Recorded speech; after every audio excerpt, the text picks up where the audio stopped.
Gagawin ka ba? Bakit? Baka gusto mo mag-paddle, gamitin natin yung regalo mo. Na.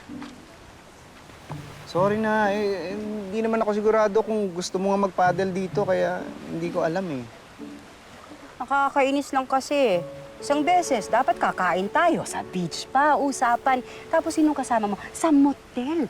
Yung Vanessa na yon. Ngayon, etong Estel na to naman. Lagi na lang may nauuna sa mga plano ko eh. Lagi ka naman una sa puso ko. O ano? Paddle tayo. Promise? Promise. Kaya?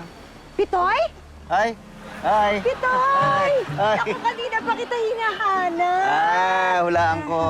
Magpapapicture ka. Hindi. Magpapavideo sana ako. Ayan, pakilang ha, please. Sige. Thank you. Ito, oh. Ayan. Ayan. Ay. Sige, check ko kung saan tayo maganda, ha? Titignan ko lang. Sige, pagbigyan mo na. Sigurado ka? Dalain mo na lang. Anong dalain? Dalain. Huwag mong galingan para hindi umulit. Sige na. Sige. Estelle! Ayan, halika na. Sige. Dito ako. Okay, Sa sige. video ito, ha? Video, Okay. sige. Sige, ikaw na bahala. Sige, ha? Steady ka lang dyan, ha? Talikod. Tapos, harap ka. Ngayon, ha? Sige. Ready? 1, 2, 3.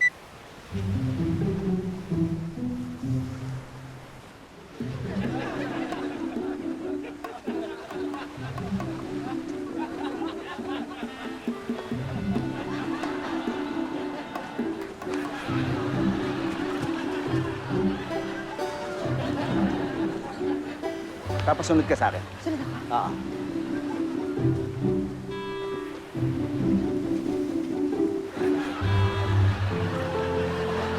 Patingin? Parang ang ganda. Teka. Ang ganda. Ang galing. Wow! Ang galing mo, ha? Ang galing mo talaga. Ang galing, no? Thank you. Sige. Thank you. Ang ganda, bro. Ang ganda. Ang ganda. Thank you, ha? Sige. Salamat, ha? Ano yun? Ha? Sabi mo dalain ko. Ikaw? Wala kang kadala-dala, ha?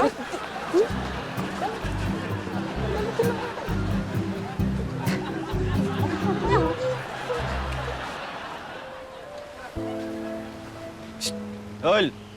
Ganyan na. Nga. Ano ka na? Ano na? Kala ko, pag nakita kami ni Vanessa tsaka nakausap ko siya, babalikan niya ako. Di ba? Doon pala agad. Bigyan mo lang ng oras. Ang hirap, bro. Ang hirap pala na isa lang yung nakamove on. Yung isa na lang yung umaasa sa mga what if niya. Ganun talaga. Alam naman natin yung kaibigan natin, no? Grabe rin may in love yan, eh. Pero mga kabaliwan din ang mga ginawa mo dati. Ano naalala mo? Yung mga... ano niya pagdating sa pag-ibig, di ba? Di ano ka ba? Iba tong kaibigan natin ngayon. Tinamaan ng grabe to eh. Kilala niyo naman ako eh. Di ba? Mabilis ako ma-in love. Pero matagal makamove on. Hindi, sige. Pero kidding aside, okay. Alam naman natin na ibang version na ni Eric tong nandito ngayon. Like, tingnan mo kung nasan ka na ngayon. Layo na narating mo, ha? Sa business mo, di ba? Ang dami mong naipundar, ang dami mong napaikot. Nakapagpatayo ka ng bahay, di ba? Ang dami mo, kabili ang bagong kotse, yung hindi na walang reverse, di ba? Ang dami mo nang nararating. So I'm sure, ibang version mo, itong version mo ngayon ng Eric, mas okay na rin yung pag-handle ng ganyang heart.